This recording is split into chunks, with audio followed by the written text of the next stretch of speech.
sulle montagne, nelle certezze, loderò nei miei dubbi, loderò in ignoranza, loderò circondato,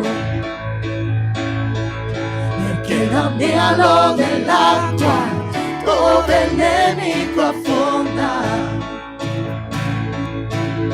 Finché avrò respiro, avrò un motivo e loda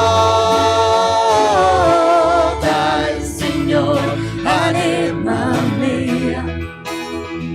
Loda il Signore, anima mia. Loderò se ti sento e se non riuscirò.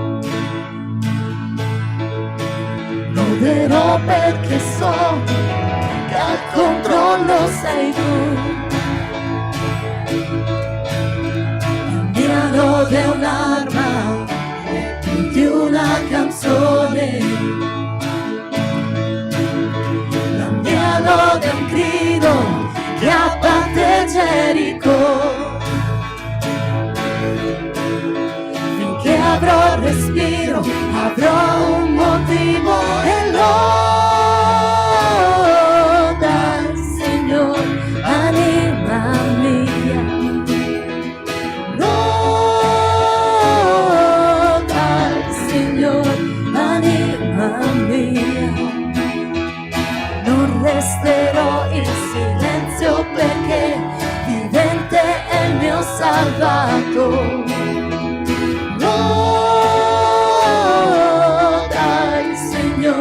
Anima mia.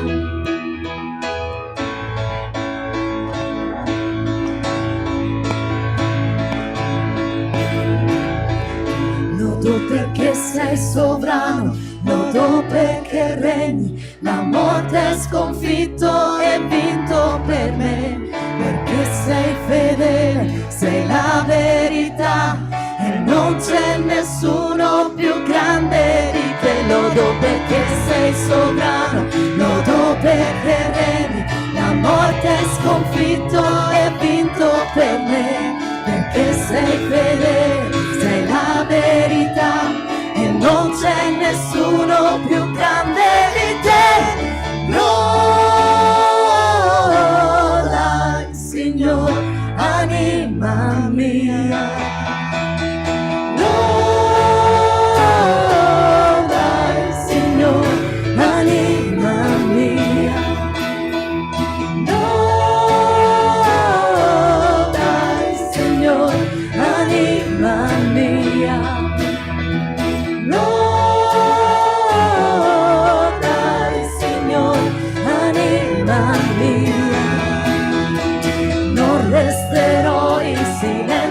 Perché vivente è il mio salvato. Non resterò in silenzio perché vivente è il mio salvato. Non resterò in silenzio perché vivente è il mio salvato. Loda il Signore, anima mia.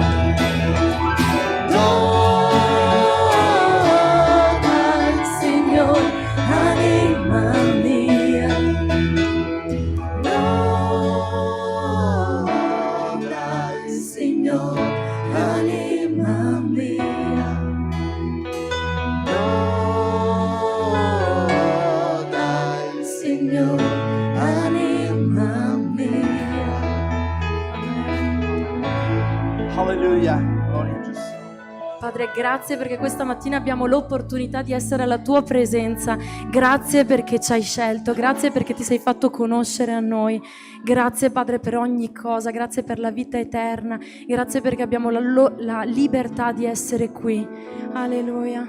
Il Signore questa mattina ci sta dicendo: non te l'ho io comandato, sii forte e coraggioso, non ti spaventare, non ti sgomentare, perché l'Eterno, il tuo Dio, sarà con te ovunque andrai.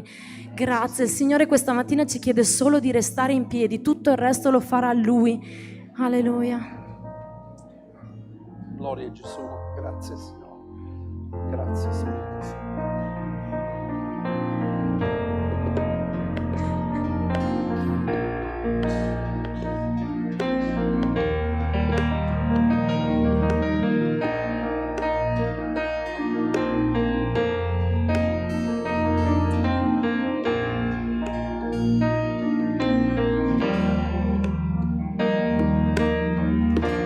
Io resterò sempre con te,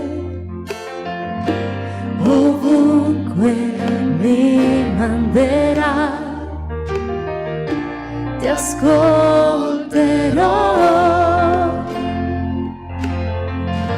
ti seguirò. Tu mi hai preso per la mano, mi sosterrai,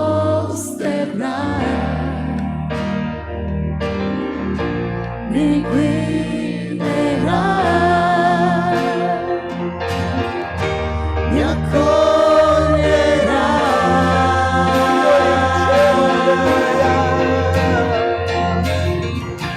Io in cielo fuori di te,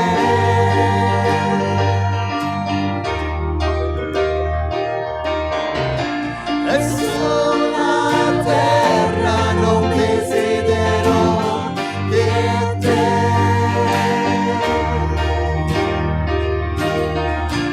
Io in cielo fuori di te,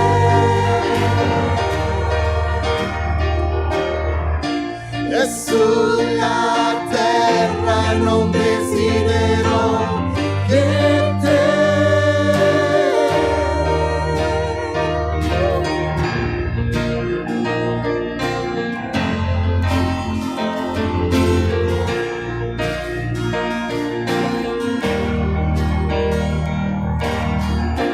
Io resterò sempre con te, ovunque mi manderai, ti ascolterò, ti seguirò, ti ascolterò,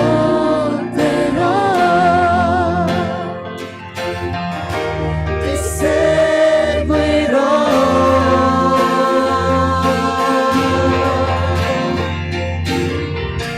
Io in cielo fuori di te,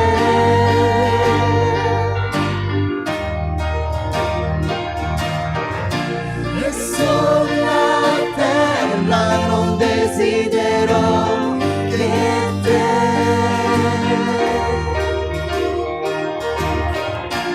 Io in cielo fuori di te,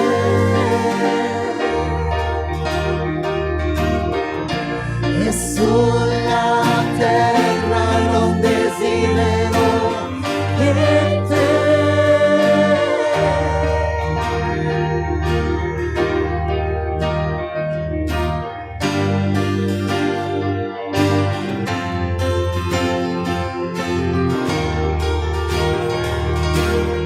Io voglio te.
Dio. La tua grazia mai mi manca, i giorni miei tenuti nelle mani tue. Dal momento in cui mi sveglio al calare della sera, io canterò della tua bontà. Nella mia vita sei fedele, nella mia vita sei così buono, nel respiro più profondo io canterò della tua bontà.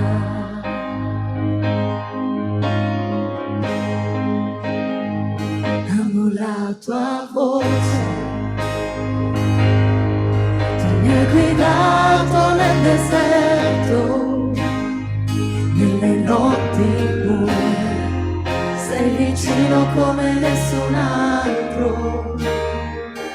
Ti conosco come padre, migliore amico mio, io canterò della tua bontà.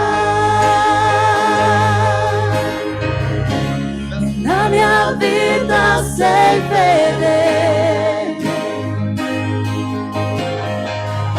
nella mia vita sei così buono, nel respiro più profondo canterò della tua bontà. La tua bontà mi guarda e corre verso me, la tua bontà mi guarda e corre verso me.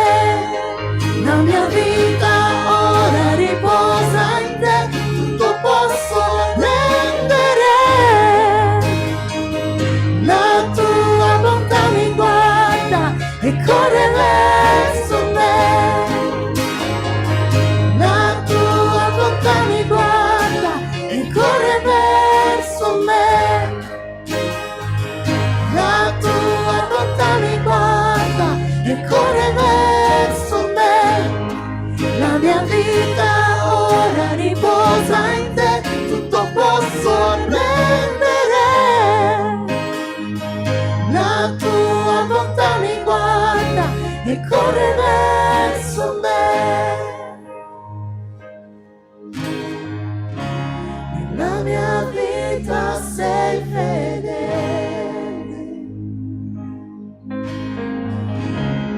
nella mia vita sei così buono, nel respiro più profondo canterò della tua bontà.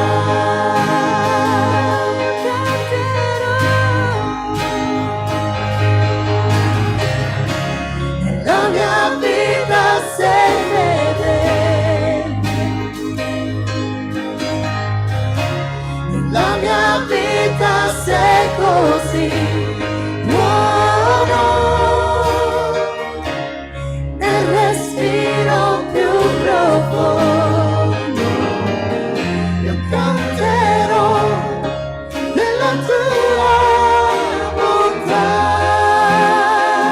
io canterò della tua bontà, io canterò della tua bontà. Alleluia. Gloria a Dio. Quanti possono dire Dio è fedele? Quanti possono raccontare la fedeltà di Dio? Quanti hanno trovato rifugio in questa chiesa? Wow, grazie Signore. Allora vogliamo cantare gratitudine. Quanti sono grati a Dio?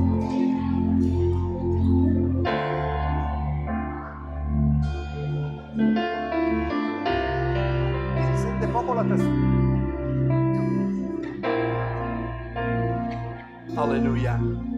Le parole non basteranno mai per esprimerti gratitudine.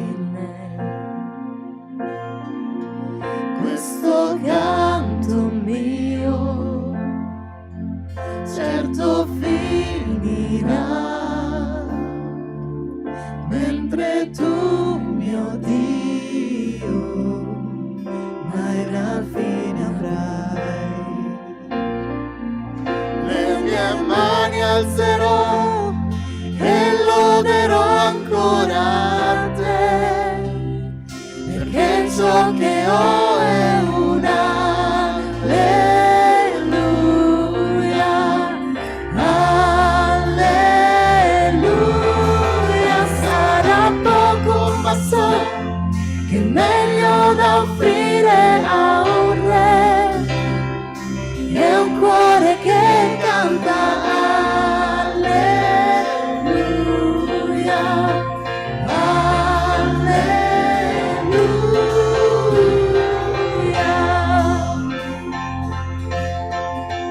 Una cosa so, verso te aprirò le mie braccia per adorarti, oh Dio. Le mie mani alzerò e loderò ancora te, perché ciò che ho è un alleluia,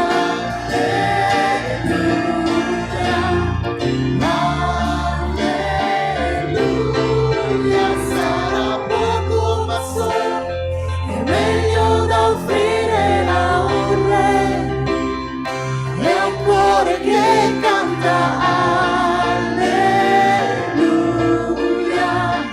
alleluia.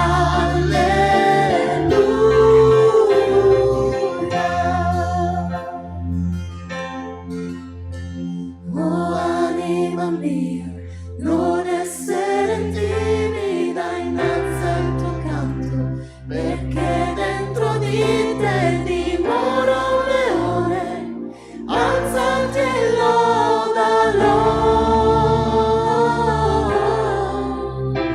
Oh anima mia, non essere timida innanzi al tuo canto, perché dentro di te dimora un leone, alzati e lodalo.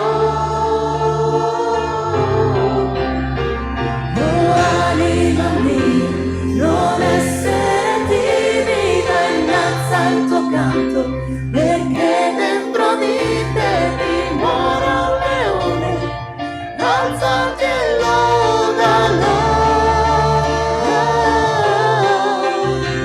Oh anima mia, non essere timida innanzi al tuo canto, perché dentro di te dimora un leone, alzati e lodalo.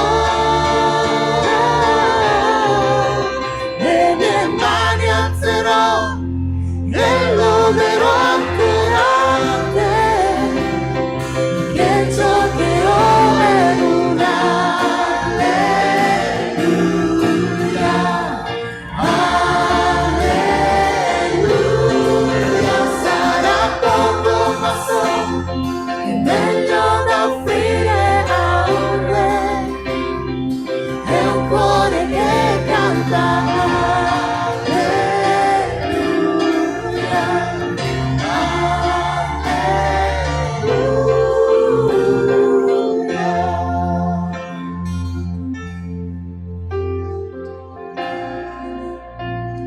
Alleluia. Impariamo ad essere grati a Dio. Impariamo a ringraziare il Signore per ogni cosa. Nulla ci è dovuto. Ogni cosa è un dono che viene dal trono di Dio. Anche questa mattina, se tu sei qui, è perché Dio ha permesso che tu fossi qui. Se noi ci siamo alzati, abbiamo avuto la forza di vedere un nuovo giorno, Dio ci ha svegliati, ha aperto il nostro cuore, la nostra mente, i nostri occhi, ti ha dato la possibilità magari di arrivare qui in auto. Dobbiamo ringraziare il Signore per tutto quello che abbiamo. Se abbiamo un frigo a casa, se abbiamo l'acqua a casa, se abbiamo la luce a casa, vogliamo ringraziare il Signore. Impariamo a ringraziare il Signore.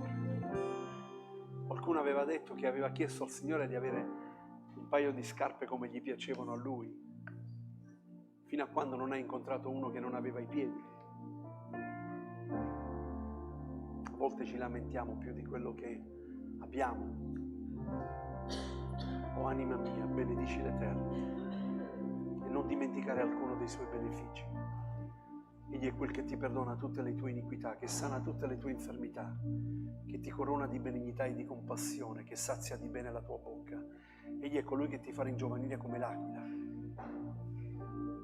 Come lontani il levante dal ponente, tanto egli ha allontanato da te le tue trasgressioni. Anima mia, benedici l'Eterno. Alleluia, gloria a Dio. Accomodatevi pure. Avete finito, gloria a Dio. Bene. Questa mattina voglio dirvi qualcosa che mi è successo poche volte nella mia vita. Ma succede che magari mi preparo un messaggio, difatti il messaggio che vi dovevo portare era: Gesù ti vede, bello, mi piaceva, me lo sono preparato, scritto qualcosa, io prendo sempre appunti. E invece il Signore ha cambiato il messaggio della predicazione di questa mattina. Non so come, non so cosa, non lo so, perché ovviamente devo questa mattina predicarvi quello che il Signore ha messo nel mio cuore, ma se ha messo questo nel mio cuore sicuramente c'è un perché, perché questa mattina magari c'è qualcuno in mezzo a noi, basta anche una sola persona, perché sapete che Gesù è venuto anche per la singola anima. Se tu fossi stato l'unico peccatore sulla faccia della terra, Cristo sarebbe venuto qui a morire per te, per dare la sua vita per te. Pensa quanto ti ama il Signore. Quindi questa mattina io credo che forse più di qualcuno, questa mattina vi parlerò del lutto. Il Signore ha messo nel mio cuore un passo della Scrittura che si trova in Genesi a capitolo 35, leggeremo dal versetto 16 al versetto 20. Non so se avete notato, ma ultimamente le mie predicazioni si stanno rivolgendo tutte quante nell'Antico Testamento. Qualcuno ha detto, ma all'Antico Testamento bisognerebbe, noi predichiamo il Nuovo Testamento. No, non c'è il Nuovo Testamento senza l'Antico Testamento. Non c'è storia senza storie vissute. È vero o no? Ditemi quando avete preso, io leggo dalla nuova Diodati, perché? Perché lì abbiamo la nuova Diodati. A volte questa traduzione mi piace, altre volte meno. Noi al momento abbiamo non so quante traduzioni. Prima avevamo soltanto la Diodati, poi è arrivato la Luzzi, e poi è arrivata la nuova traduzione, poi traduzione su traduzioni, e ovviamente sono tutte quante buone, però ognuno magari dà un verso in maniera particolare, ma hanno lo stesso significato. Questa non contiene la parola di Dio. Ci tengo a precisare, questa è l'unica che cambia e trasforma il cuore dell'uomo.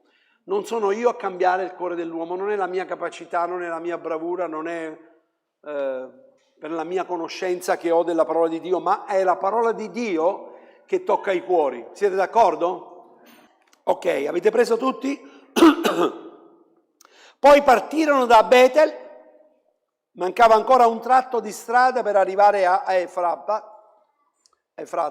quando Rachele partorì, ella ebbe un travaglio difficile. E dunque, durante il difficile travaglio, per partorire, la levatrice disse: non temere, perché anche questa volta hai un figliuolo, hai un figlio. E mentre l'anima la lasciava, perché morì, gli pose nome Ben-Honi, ma il padre lo chiamò Beniamino, Così Rachele morì e fu sepolto sulla via di Efrata, cioè di Betlemme. A Gerusalemme, a Giacobbe eresse sulla tomba una stele, e la stele sulla tomba di Rachele che esiste ancora oggi. Poi Israele partì e piantò la tenda al di là di Migdal Eder. E avvenne che mentre Israele abitava in quel paese, Ruben andò e si coricò con Bila, concubina di suo padre, e Israele lo seppe.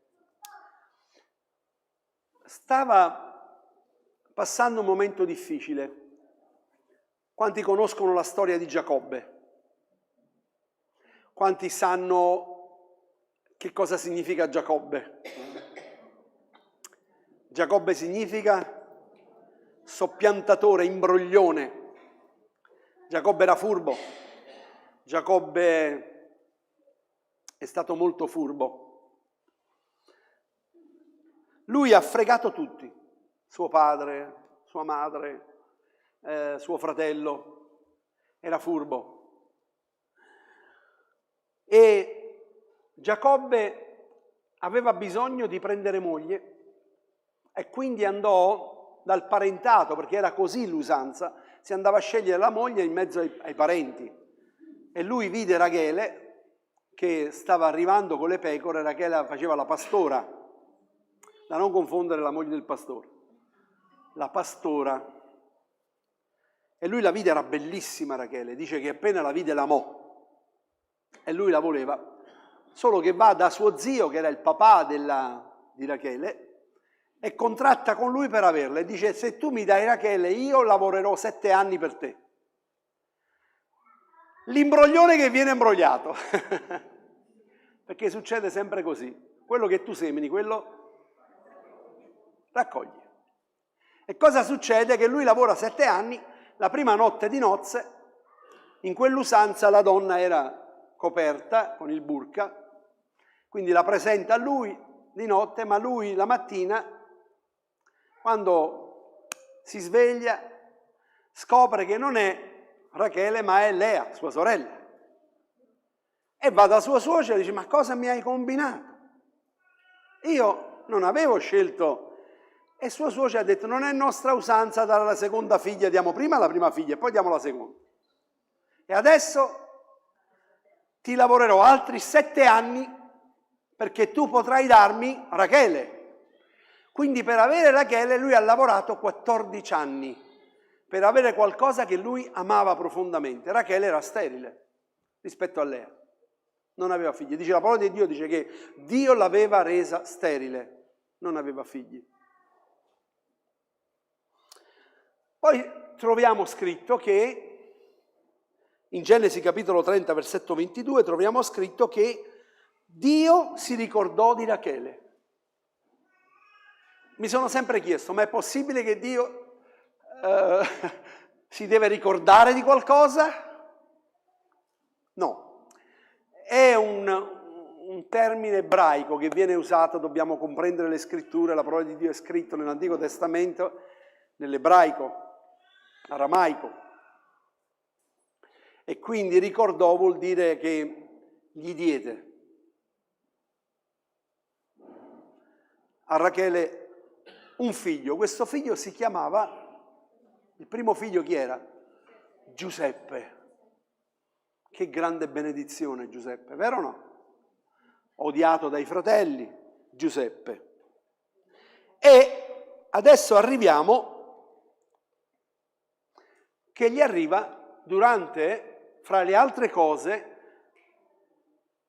Giacobbe era andato via dal suo paese perché comunque era lontano dalla volontà di Dio, e anche la sua famiglia si era imposcata situazione. Se voi andate a vedere, veramente è una cosa incredibile, si potrebbe fare un film su questa storia.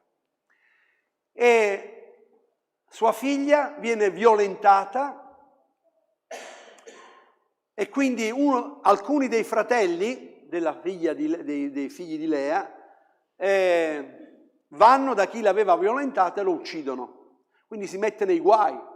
Giacobbe si trova nei guai con la famiglia. Dice: perché avete fatto questo? Perché fra l'altro questo era un principe che poi se la voleva sposare E si era fatto anche circoncidere, perché loro gli avevano detto per l'inganno, gli avevano detto: se tu vuoi diventare uno di noi e vuoi prendere mia sorella, ti devi far circoncidere. Questo accetta anche la circoncisione, li fa circoncidere perché amava però niente, per loro era stato un disonore e quindi uccidono. A un certo punto Dio di notte dice a Giacobbe: devi tornare a Betel. Torna a Betel. Sapete cosa significa Betel? La casa di Dio. Torna alla tua prima esperienza che tu hai fatto con me. Vi ricordate quale fu la prima esperienza di Giacobbe? Era quel luogo dove lui vide quella scala degli angeli che salivano e scendevano, no? E Dio dice: io sarò con te. E lui lì fa un patto con il Signore: Dio sarà con me, io gli darò la decima, fa gli affari. E Giacobbe era un affarista. Non so quanti di voi avete detto: Signore, se tu mi dai questo io ti do. Signore, se tu mi fai vincere il totocalcio, mi fai vincere la schedina, se tu mi fai vincere il gratta e vince, io poi ti do, no? Ti do questo, ti do quest'altro. Con Dio non si fanno affari. Con Dio non si stipulano affari. Con Dio ci si affede e si affida a Lui. L'abbiamo detto questa mattina, no? Nello studio è stato detto. Ma durante questo viaggio, che stanno tornando a Betel, stanno tornando di nuovo, lui dice: toglietegli gli orecchini dalle vostre orecchie, perché erano deità, togliete questo, togliete tutto, torniamo a Betel, torniamo dove il Signore ci ha chiamato, ritorniamo di nuovo nella casa di Dio a servire il Signore. Stanno tornando. A un certo punto Rachele, che ha nel grembo Beniamino, dal parto muore nel parto. Terribile. La nostra vita è fatta di alti e bassi. La parola di Dio parla di monti e valli. Dice che noi viviamo, e voglio sottolineare questo, che la parola di Dio dice che che piove sui giusti e sugli ingiusti. Non è detto che noi che conosciamo il Signore non piove su di noi, piove anche su di noi. I problemi vengono anche a noi. Le situazioni difficili vengono anche a noi. Però dobbiamo sapere una cosa, che quando la Bibbia dice anche che ci troviamo nella valle e non nelle montagne, il nostro Dio è l'Iddio dei monti e delle valli. Anche quando ci troviamo nella valle dell'ombra della morte, io non temerei male alcuno, perché tu sei con me. Chi lo dice? Davide, Salmo 23. Quando anche camminassi nella valle dell'ombra della morte, io non temerei male alcuno, perché tu sei con me. Quanti possono dire che da quando hanno conosciuto il Signore, da quando hanno realizzato la fede in Cristo, anche in mezzo ai problemi hanno avuto pace? Una pace che sopravanza ogni intelligenza, quella pace che tu ti domandi, dici: ma com'è possibile? Io mi trovo in questo problema, ma sento una pace profonda nel mio cuore. E qualcuno te l'è anche venuto a dire: ma guarda, com'è possibile che tu, avendo questa cosa, tu hai una pace nel tuo cuore? È inspiegabile. Perché la prima cosa che Cristo ci ha lasciati prima di andare al cielo, ha detto: io vi lascio la mia pace. Vi do quella pace che il mondo non può ricevere, non la puoi comprare. Sono fuochi di paglia tutto quello che ha, ma se io avessi questo, ma se io avessi quest'altro, se io avessi avuto questo, se io avessi avuto quest'altro, non è vero, perché la vera pace viene dal Signore. Lui è il principe della pace, sarà chiamato principe della pace, consigliere ammirabile. Nel Salmo 84, il versetto 6, guardate cosa dice: essi quando attraversano la valle di Baca, sapete cosa significa la valle di Baca? La valle del pianto. Essi quando attraversano la valle di Baca, essi la trasformano in luogo di fonte, la pioggia d'autunno la copre di benedizione e la trasformano. In mezzo a situazioni difficili, essi la trasformano. Questa mattina io voglio dirti, perché malgrado magari tu stai passando un momento difficile, forse, non lo so, ma forse questi 14 anni ti stanno dicendo qualcosa. Hai lavorato per 14 anni, hai fatto qualcosa in questi 14 anni, qualcosa che tu amavi, che tu ci tenevi così tanto e ti è stato tolto. Mi stai seguendo? Forse c'è un lutto nella tua vita. Quando parliamo di lutto non parliamo soltanto di un lutto di una persona che è andata via, ma c'è qualcosa di terribile che è avvenuto nella tua vita. Forte.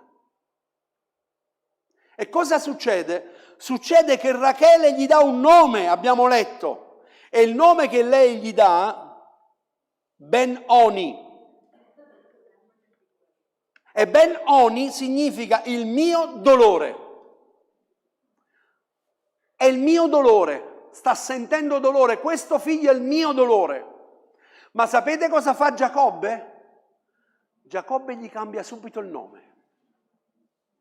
E Giacobbe gli cambia il nome in cosa? In Beniamino. Quanti sanno cosa significa Beniamino?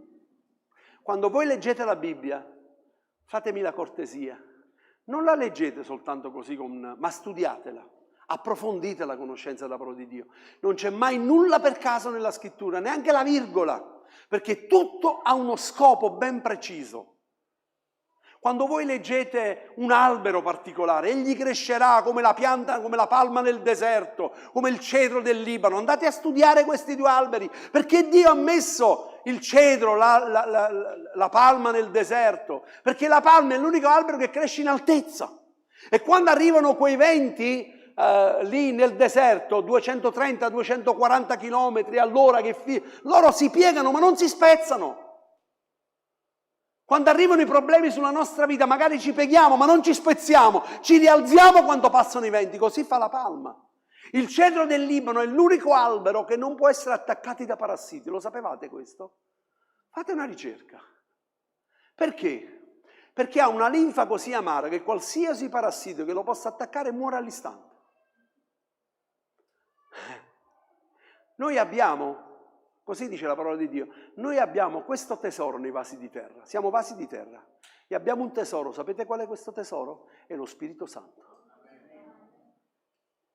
E il parassito, che è il diavolo, non ci può attaccare perché muore all'istante. Nulla è per caso. E allora lo chiamo Beniamino. Sapete cosa significa? Nell'ebraico significa preso forza dal dolore. Preso forza dal dolore. Cioè, nel dolore io prendo forza. Io posso vivere nel dolore. Posso continuare a piangere nel mio dolore. Posso continuare a vivere nel lutto. Posso continuare a piangermi addosso. E con questo non voglio dire, attenzione, facciamo molta attenzione, perché ci tengo molto a dire questo. Quando parliamo di questo dobbiamo fare molta attenzione, perché la prima cosa è non criticare mai e non giudicare mai nessuno. Quando qualcuno sta vivendo il lutto, la parola di Dio dice piangiamo con quelli che piangono e ridiamo con quelli che ridono. Ma dai, tirati su, non ti preoccupare, il Signore è passato, ma cosa vuoi che sia? Avete mai sentito questo? Ci sono quelli che hanno sempre il versetto giusto da darti, nella Bibbia è scritto. Quella sta vivendo un lutto.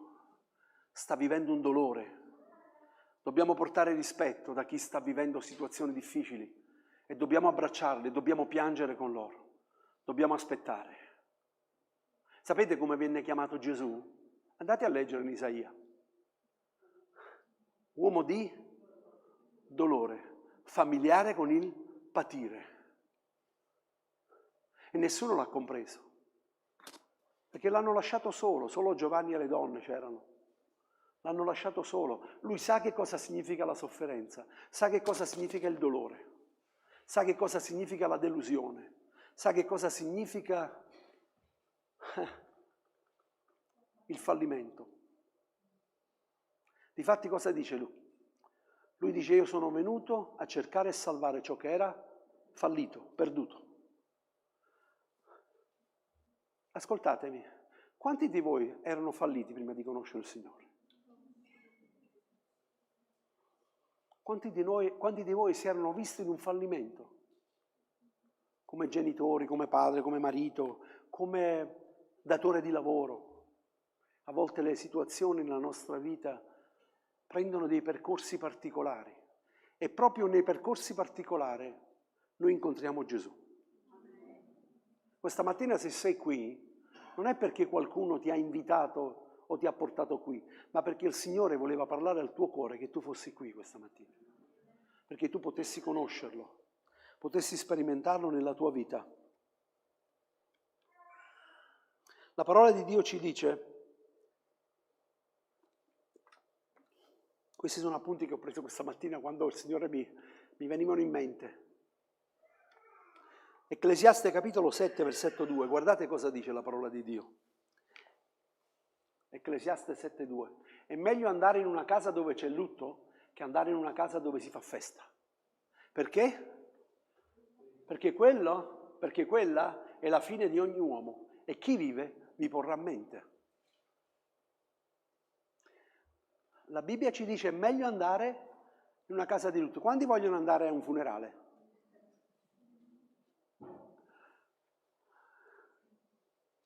Sapete, quando, forse mi sta ascoltando, Sonia sa di quello che stiamo parlando. Elisa, sua figlia di 17 anni, morta di tumore, di cancro. Io sono partito da qui perché l'ho conosciuta e la amo tantissimo e forse la vedremo al 6 qui da noi. Una donna meravigliosa, stupenda. Ha avuto fede fino alla fine di credere che il Signore avrebbe risposto. Quando ho visto sua figlia era consumata, 17 anni, era in mezzo alla casa. Sono partita e sono andata a Milano perché era a Milano lei. Siamo andati lì. Cosa gli dici? Cosa vuoi dirgli? Gli ho dato le mie braccia, gli ho dato la mia spalla. Vieni qui, piangiamo insieme. Ci sono momenti che devi stare solo in silenzio. Però, ora voglio farvi un'altra domanda. Quanti di noi, quando andiamo a un funerale, riflettiamo che prima o dopo, là dentro là, tocca a noi? Siete d'accordo o no? E in quel momento, io ho fatto diversi funerali, grazie a Dio non tanti, ma diversi funerali, e in quel momento tutto si ferma tutto, si ferma la tua attività, si ferma la tua, specialmente se è un tuo figlio, se è un tuo parente, se è tua madre, se è tuo padre, se è qualcuno che appartiene, si ferma tutto e inizia a realizzare e inizia a comprendere la vita. E inizi a sapere che lì tu non ti porterai niente di tutto quello che stai cercando di fare, di migliorare, lì non ti porterai niente.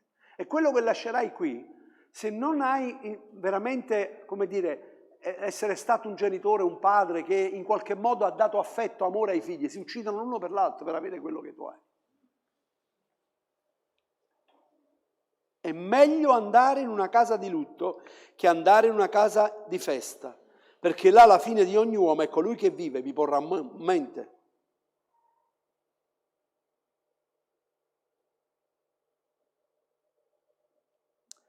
Se non mi sbaglio anche 7,14 dice qualcosa. Prova a vedere, Deborah, per favore. 7,14.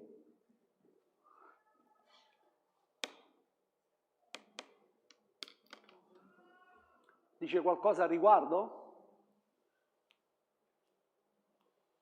Mi viene in mente così, nel giorno della prosperità sii allegro, ma nel giorno dell'avversità rifletti. Perché Dio ha fatto tanto l'uno che l'altro. Perché l'uomo non scopra nulla di ciò che accadrà dopo di lui. Cioè, c'è un tempo per ogni cosa ha suo tempo. C'è il tempo dove tu puoi nel giorno della prosperità, sii allegro. Gioisci, perché poi nel giorno dell'avversità rifletti. Paolo dice, ho imparato ad essere contento nello stato in cui mi trovo, dice l'Apostolo Paolo, perché dice, sono stato nell'abbondanza e sono stato anche nella povertà e ho stimato sia l'uno che l'altro.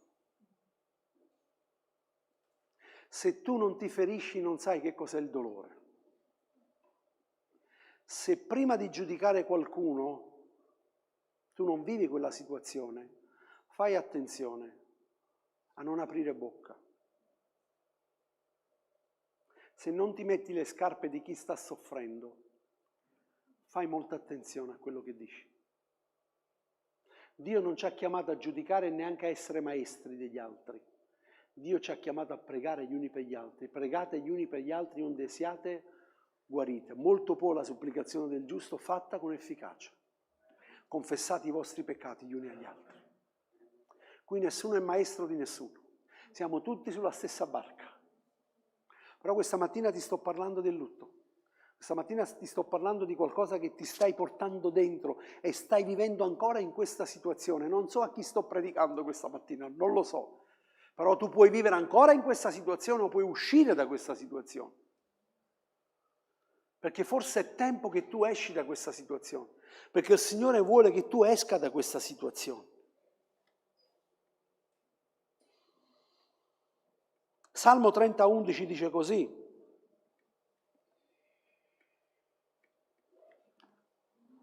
Tu hai mutato il mio lamento in danza, hai rimosso il mio cilicio e mi hai rivestito di gioia. Sapete cos'è il cilicio? Fate una ricerca. Siamo sempre a quello che vi ho detto prima. Il cilicio era una cintura che si metteva nei fianchi, dove c'erano dei nodi, dove la mettevano perché comunque questa faceva male, dava fastidio. Difatti cosa facevano i profeti? Si mettevano questa cintura, gridavano, camminavano per le strade, no? Era un cilicio, era una sofferenza. Dice, tu mi hai tolto il mio cilicio. Tu hai tolto la sofferenza dal mio cuore, dalla mia vita.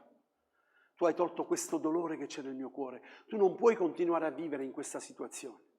Non puoi continuare a lamentarti, a piangerti addosso. Non puoi continuare ad andare avanti con questi sforzi, a tirare ogni giorno la tua vita. Tu devi volare. Che bello quel verso che dice che i giovani scelti cadono. Dice, si affaticano e cadono, ma quelli che sperano nell'Eterno acquistano nuove forze, si alzano a volo come aquile. Si alzano a volo come aquile. Il Signore vuole vederti volare. Non vuole vederti più in quella situazione. C'è qualcuno che ti sta legando la mente, che continua a metterti davanti ai tuoi occhi, davanti alla tua vita, lo stesso problema, la stessa situazione, perché quel qualcuno è molto bravo nel fare il suo lavoro. È molto bravo nel fare il suo lavoro. Ma il Signore questa mattina ti dice, vuoi chiamarlo Ben-Oni o vuoi chiamarlo Ben-Amin il tuo dolore? Vuoi vivere nel dolore? Questo è il figlio del mio dolore, questo è frutto del mio dolore, è questo qui. Cioè io avevo qualcosa, l'amavo perché lui amava Rachele tantissimo, me l'ha portata via. Avete mai sentito questo? Dio mi ha portato via, Dio mi ha tolto. Dio non toglie mai niente.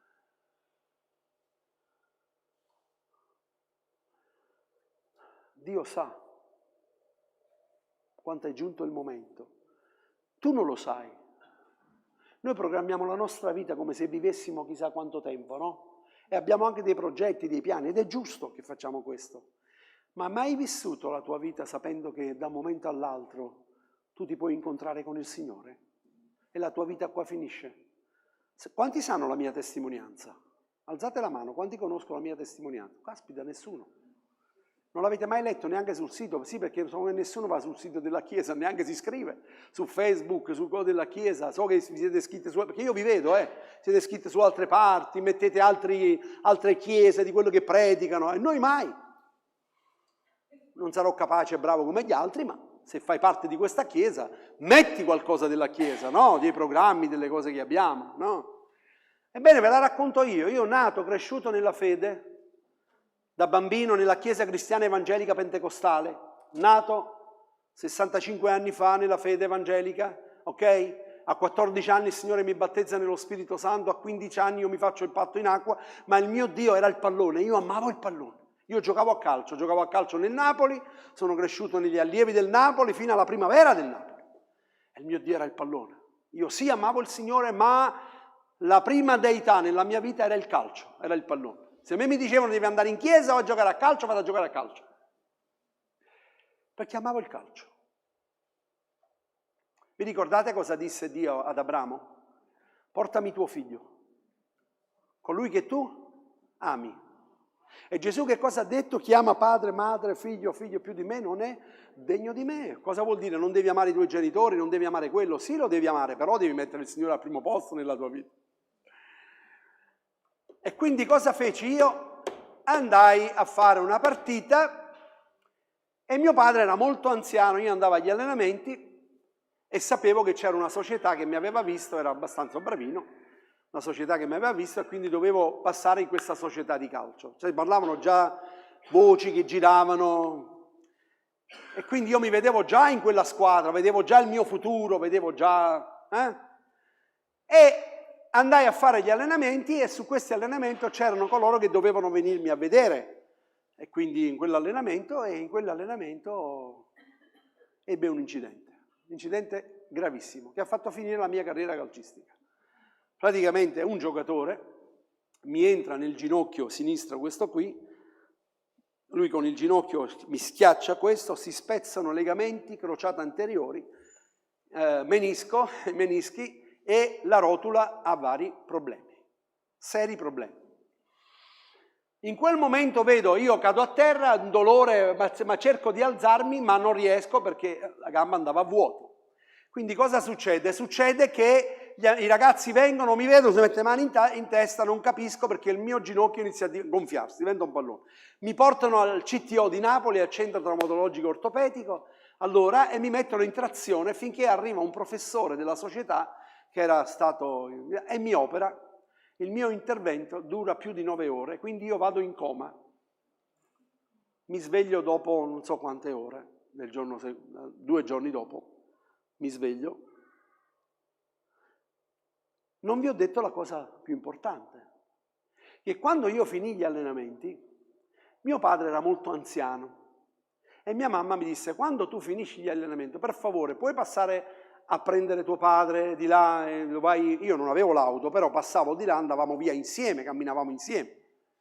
E io dissi, ma ci vado, ero convinto che fosse già finita la predicazione, perché non era più l'orario, era finito, e invece c'era ancora il predicatore che stava predicando. E sapete cosa stava predicando? Non me lo potrò mai dimenticare nella mia vita. Stava predicando sull'uomo ricco che disse, hai tanti beni, mangia, bevi e godi. Io dirò all'anima mia, mangi, bevi e godi. Poi di Dio verrà il momento, ma mangia, bevi e gode. E il Dio cosa gli disse? Stolto, questa stessa notte tu mi darai conto dell'anima tua. Ebbene, tutta la notte io, stolto, questa stessa notte tu mi darai conto dell'anima tua. Stolto, questa stessa notte tu mi darai conto dell'anima tua.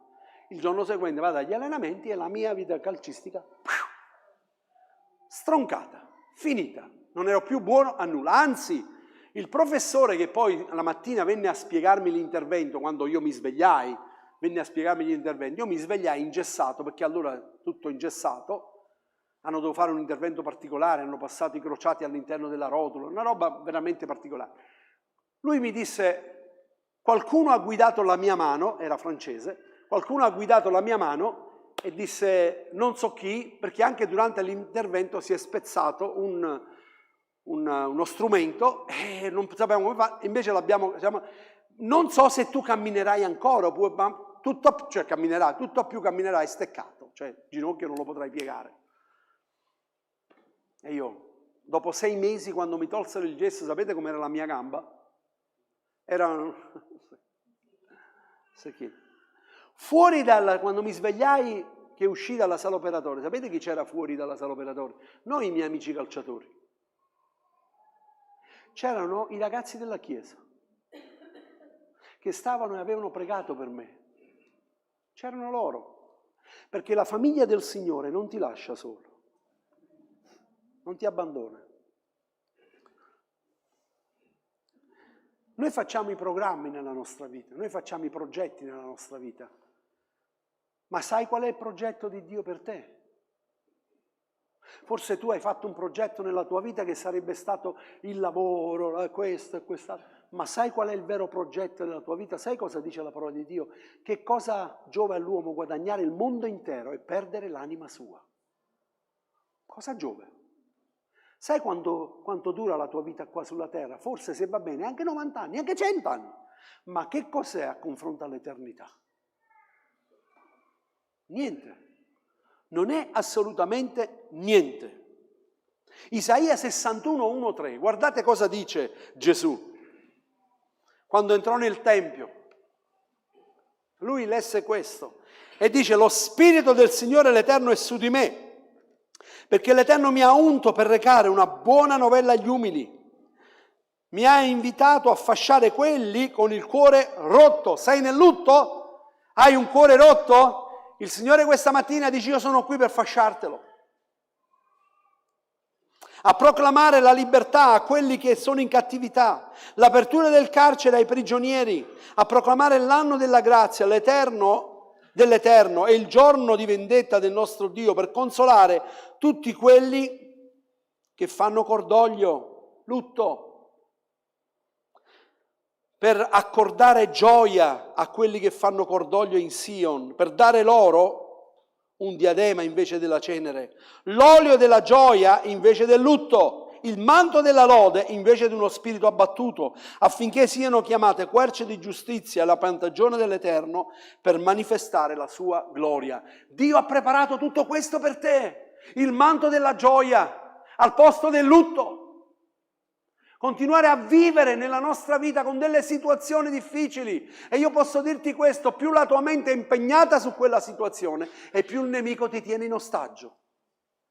Perché il nemico quello che vuole prendere è la tua mente. E quando ha preso la tua mente, ti ha preso. Lui non può, per coloro che hanno sperimentato il Signore, lui non può toccare la tua anima. Vi ricordate cosa disse Dio a Giobbe, a Satana quando tentò Giobbe? Toccagli tutto, ma non toccagli la sua anima, non la puoi toccare. E quando il diavolo tenta Gesù sul monte, cosa dice? Gettati giù, ma non gli dice, non lo prende e lo spinge giù, ma dice gettati giù, sta lavorando nella sua mente. E lui continua a lavorare nella tua mente e la tua mente inizia ad avere problemi giorno dopo giorno e tu stai cercando di trovare soluzione, situazione di qua, di là, chi è il meglio che può aiutarti. Posso dirti questa mattina, vuoi sapere una cosa? Sei al posto giusto, al momento giusto, dove uno solo può liberare la tua mente e soprattutto ti può togliere da mezzo a certe situazioni. Io avevo un mio fratello, il più grande, che lui si giocava tutto, un giocatore azzardato, tutto, ha perso tutto, ha perso ogni cosa per il gioco. Era andato in mano alla Camorra aveva iniziato a chiedere prestiti su prestiti perché loro il 30%, dopo se non glielo dai diventa il 40%, dopo va di mezzo la famiglia, i figli e tutto quanto. Chi poteva liberarlo da quella situazione? Chi poteva farlo? E mio padre per anno gli ha detto vieni in chiesa, vieni in chiesa, vieni in chiesa. La paura l'ha fatto venire in chiesa. E ha detto sono pronto a dare la mia vita al Signore ma non la vita dei miei figli, per favore preserva i miei figli. Io non sono in grado di... Sapete cosa è successo? Che quello che lo accusava, che tentava di... si è convertito anche lui.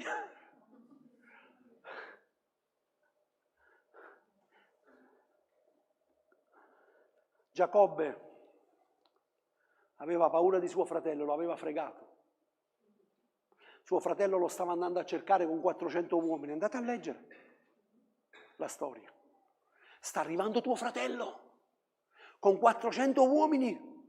Lui, furbo com'era, prepara tutto, prepara le 2 mogli che aveva lei, li prepara, li manda avanti e dice prendete tutta la roba che ho perché si era fatto solo. Quando lo incontrate dite il tuo servo, tuo fratello ti manda a dare questo perché noi siamo tutti qui, il mio Signore, tutto aveva preparato. Però cosa fa lui? Va e si mette nella sua stanza e in quel giorno nella sua stanza lui cerca il Signore. È bellissimo perché dice Giacobbe rimase solo, gloria a Dio quando il Signore ci fa rimanere soli, quando non abbiamo più nessuno che ci può aiutare, sei solo, puoi chiedere solo a Lui l'intervento nella tua vita. Giacobbe rimase solo e un angelo lottò con lui. E lui dice non ti lascerò andare finché tu non mi hai benedetto, non ti lascerò andare finché tu non mi hai benedetto a quest'angelo. E l'angelo gli dice qual è il tuo nome? Cosa c'entra? Cosa c'entra?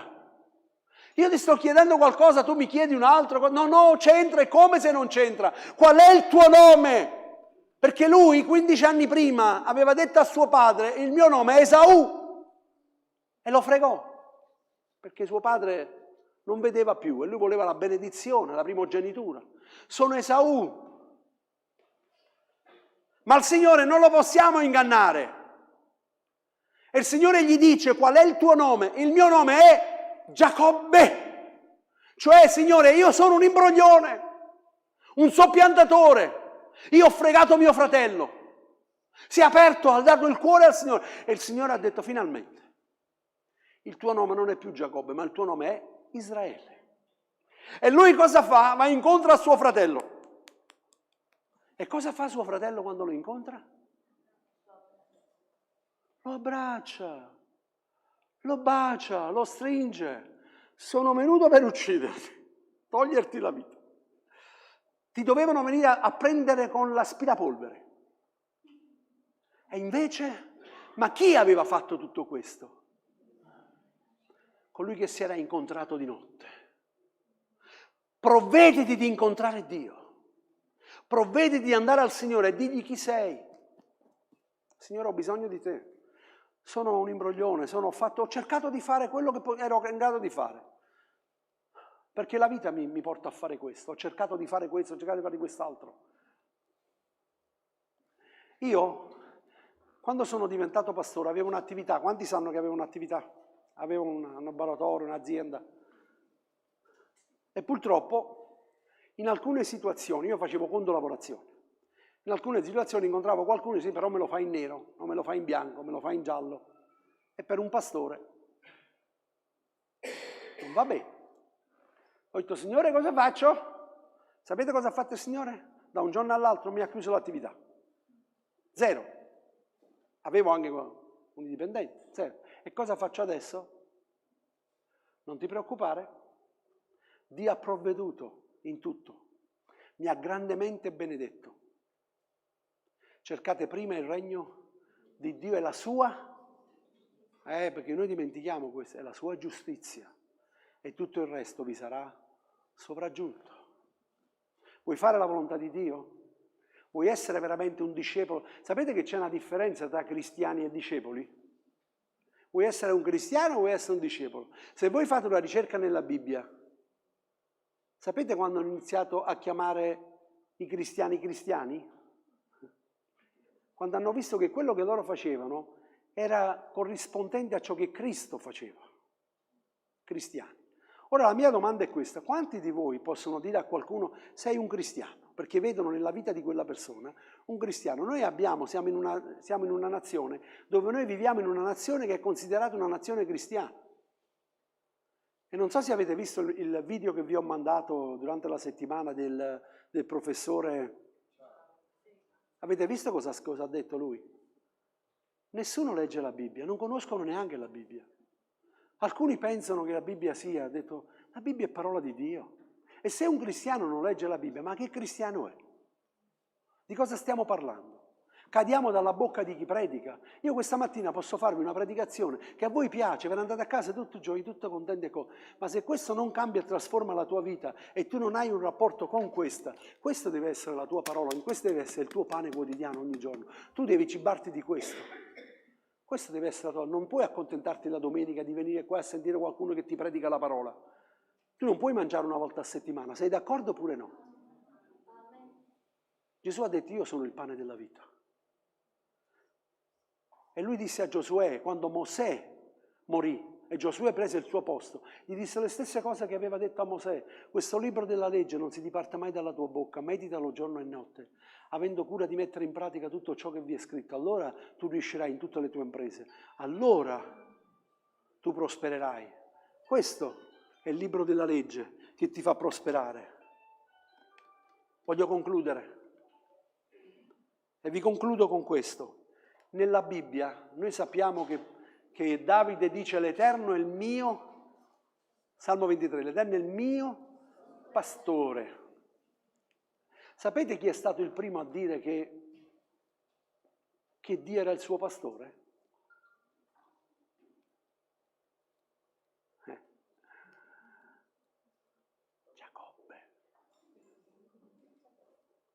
Giacobbe è stato il primo a dire: l'Eterno è il mio pastore. Prima, molto tempo prima. Leggete per favore Genesi capitolo 48, 15, 16. Sta benedicendo i figli di Giuseppe. Giuseppe gli porta i figli e gli sta chiedendo la benedizione sui suoi figli. Giuseppe era diventato cosa? Il vice faraone d'Egitto, ricchissimo.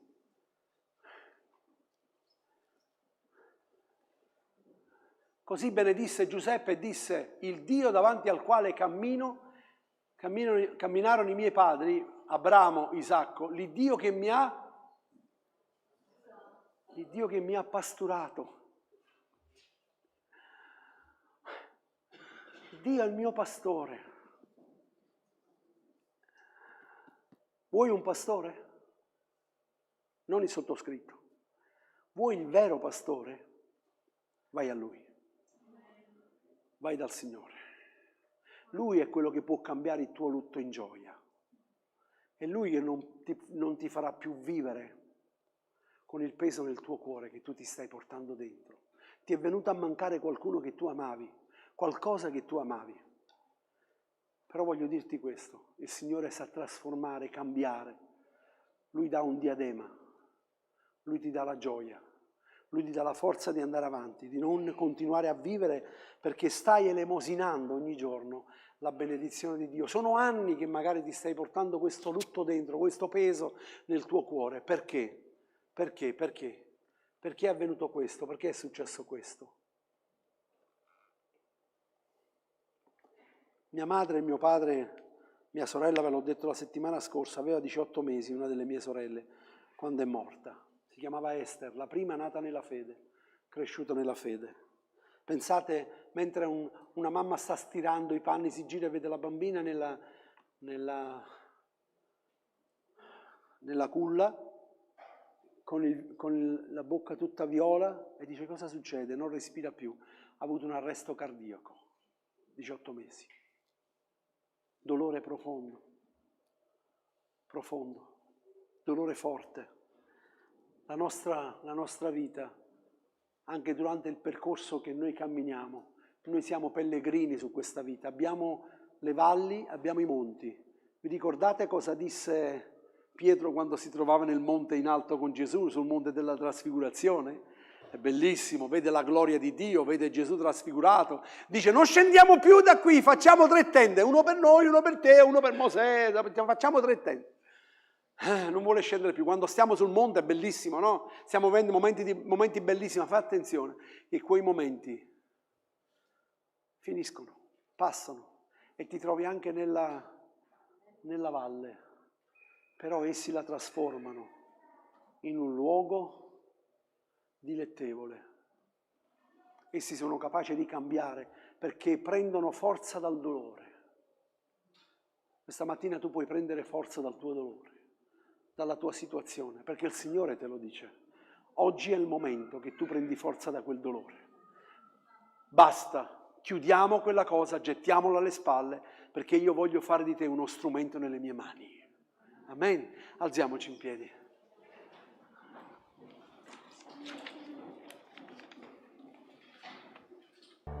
Buona domenica. Dio vi benedica a tutti quanti.